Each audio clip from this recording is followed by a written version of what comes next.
Hey friends, it's Beth here with Aging Care Solutions, offering professional guidance and personal family caregiving experience and life experience regarding all things aging, really. Although I specialized in senior healthcare services, meaning private duty nursing, home health services, hospice care, I've sort of been I worked for an elder law attorney for a couple years when I first went back to work when my twins were in kindergarten. They're driving and going off to college now, so things have moved right along. And as you can see, if you've been watching my videos, my house is emptying out. I'm selling furniture and I have some family antiques. I'm trying to figure out what to do with them because I love them, but I can't bring everything where I'm going. So anyway, today's topic, if it brought you in, is something that I did have a bit of familiarity with. As I said, I worked for an elder law attorney. I was an estate planner, focused mainly on geriatric and senior care planning.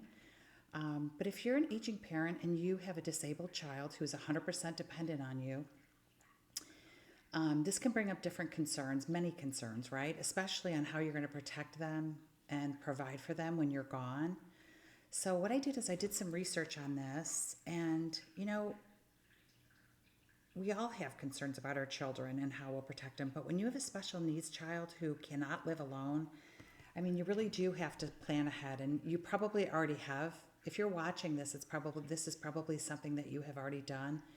But if you hadn't, I would encourage you. It's worth the few $100s that it would be to have a consultation to begin the process of, planning a strategy so that in the event, nobody plans that they're going to die at a certain time, and none of us know when our time is up. So for me, if I knew someone really depended on me, I wouldn't want to wait until I was so ill that maybe I wouldn't make the same decisions that I would when I was of better and sound mind. But because one of the things that you're going to have to do is appoint a successor guardian, right? You're going to have to establish like a legal guardianship for this adult child, especially, again, if they cannot make decisions independently. Appointing this through your will or through the court is going to be really important.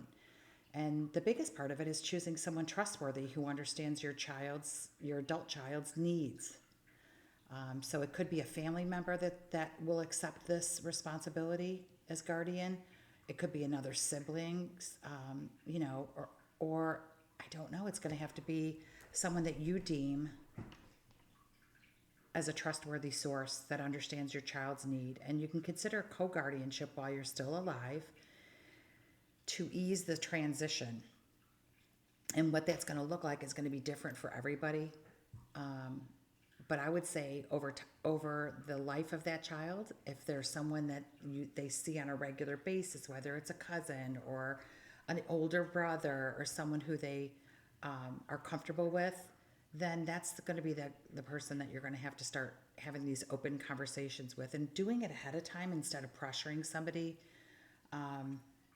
at the last minute or when there's a crisis is really not when you want to do it.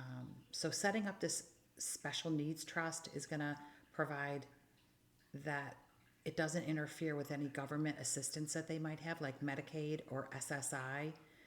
And providing this financial support without affecting those benefits is going to be really crucial, because you're not going to want the child, the adult child, the special needs child, to be gifted anything upon your passing.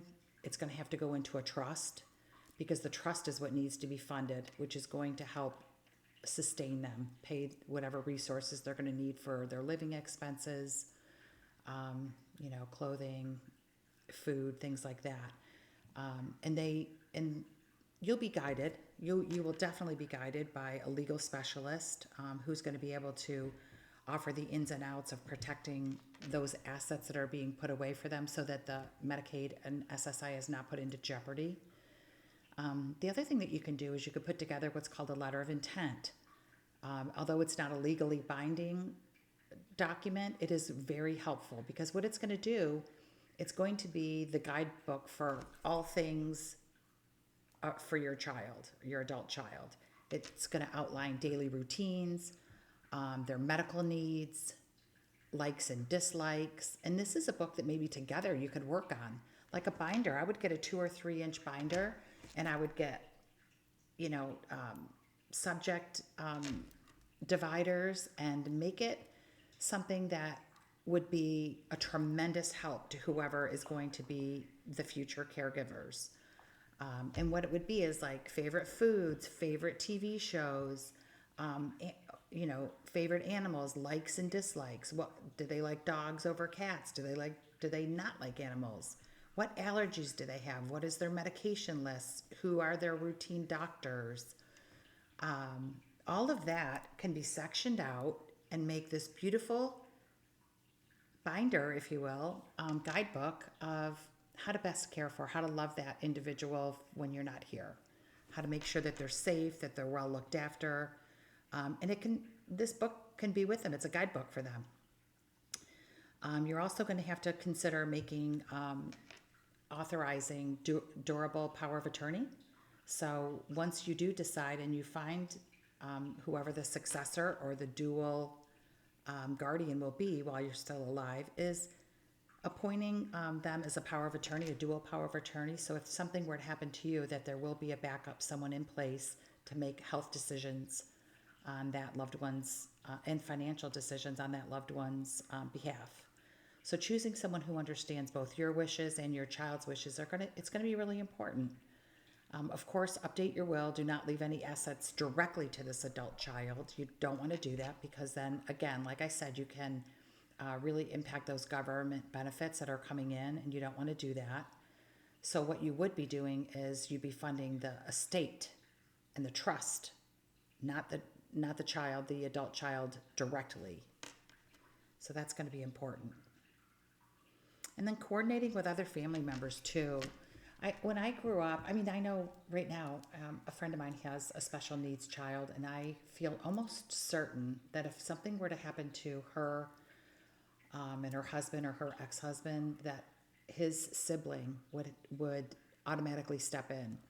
But not every family has that, right? So I really do feel that, this is something that you got to think about in advance, and know that, that in the event of a crisis, a family emergency, or that you fall ill, that you have already coordinated with these siblings and other family members. And, I would discuss the plans openly. Avoid assuming and having assumptions that someone is going to understand all that's going to be involved with this.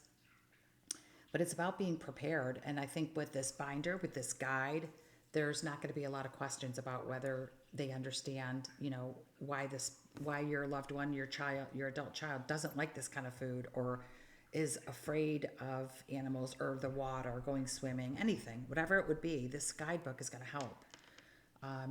And like I said, coordinating in advance is going to be really key. It's almost like anything, planning for anything. The more you are prepared for it, the less you're going to worry. Like if you fell ill and you realize, oh my God, I'm in my 80s and my child is in his late 50s, and he can't drive, he can't take transportation, or he's highly dependent on all of us for medication management, oversight, feeding, especially if they're really high acuity, because I started thinking about this, and, some adult children, they really do have a high acuity. So you're going to have to build a team and or make accommodations for them to have housing and different things that are done, so that there are professionals on the other end that know and will be highly aware of what the needs are. The other thing is considering a life insurance policy that can help fund the special needs trust when you're gone, and making sure that the trust gets it, because that's going to be the key to not having any services disrupted.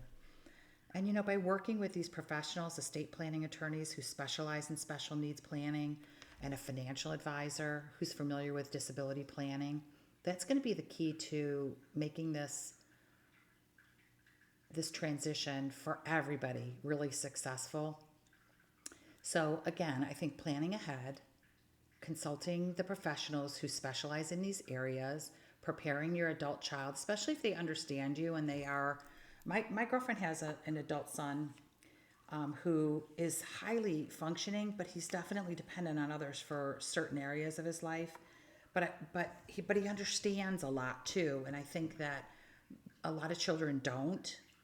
So we really have to be prepared for meeting them at their level of understanding and making sure that they feel a sense of security as well. And it's going to be for all concerned, for all family members, including the adult child, a bit of relief, really knowing, I would say, knowing that their parents took the time to really put a lot of thoughtful energy into how to prepare when they are gone, and making the most of it, and knowing that you can go in peace, knowing that that child is loved and they're cared for, and they have a good team of people or person looking after them. So I wish you all the best of luck on your care journey, and feel free to leave me any comments if you want, or where you're from, and if you have any specific topics that you want me to talk about. I look forward to seeing you at the next video. Take care.